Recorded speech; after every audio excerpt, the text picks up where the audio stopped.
大家好，今天用中种法来和大家分享一款口感松软、奶香浓郁的葡萄干吐司。经过中种面团的17个小时的低温发酵，让这款面包保湿性更强，也更加柔软耐嚼，风味十足。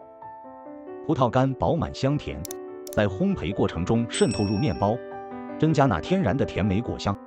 先来制作中种面团，今天用的是70%中种法，就是先取出70%的面粉，进行预先发酵，酵母加入温牛奶中，再加入蜂蜜，搅拌几下，倒入高筋面粉中，再倒入鸡蛋液，用铲子搅拌均匀，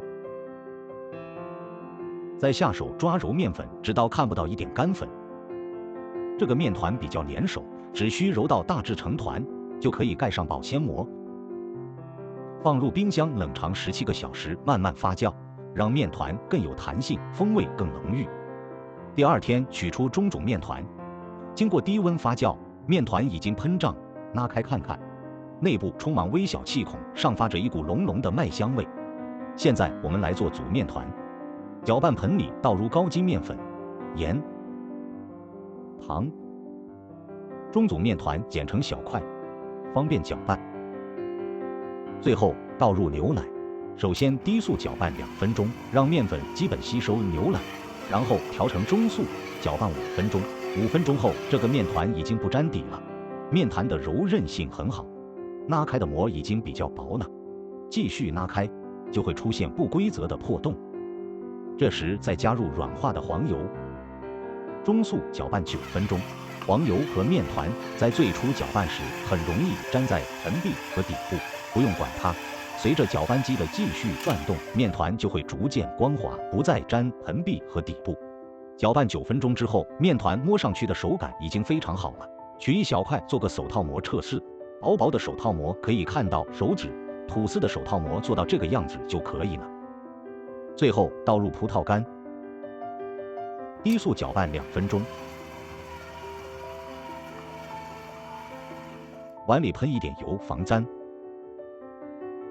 放入已经团得比较光滑的面团，盖上保鲜膜，进行第一次发酵，4温下发酵1个小时。1个小时后，面团已发酵到2倍大，发酵好的面团特别柔软蓬松。案板上撒上一些干面粉，取出面团，稍稍按压一下排气，分成3等份，每份大约190克，团成圆形，揉搓成较光滑的圆形，盖上保鲜膜，松弛15分钟，让面团的延展性更好。15分钟后，面团已松弛好，取一看面团，用擀面杖擀成长条形，擀面的同时，也在不断地为面团排气。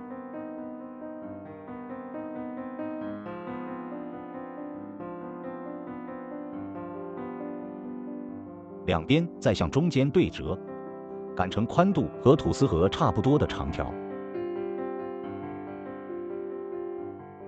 从一头卷向另一头，要稍微卷得紧实一些。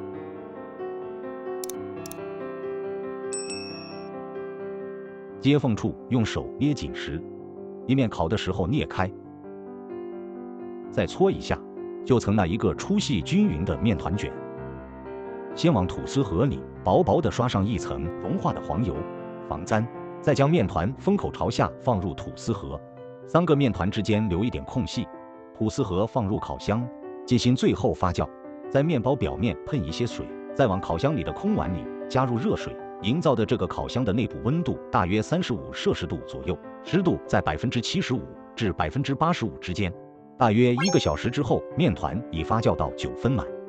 把烤箱预热到185摄氏度，将面包放入烤箱中层，在表面喷一些水，以免烤制时表皮干裂。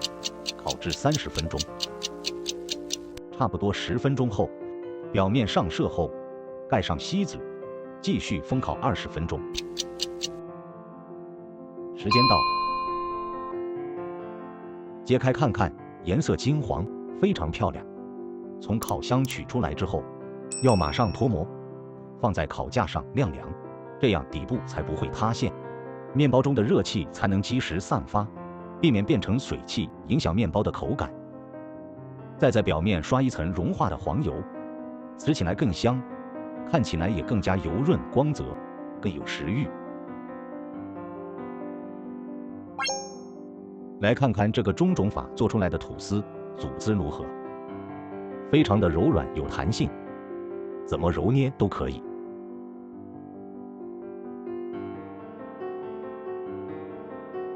吃开吐司，看看这细密拉实的组织，每一口都能吃到葡萄干的甜香，口感松软，香味浓郁，太治愈了。这款葡萄干吐司面包简单而经典，满满的麦香与果香交融，每一口都带着家的温暖。简单又美味的葡萄干吐司，你也快试试看吧。喜欢我的视频，别忘了点赞、关注、开启小铃铛，我们下次见。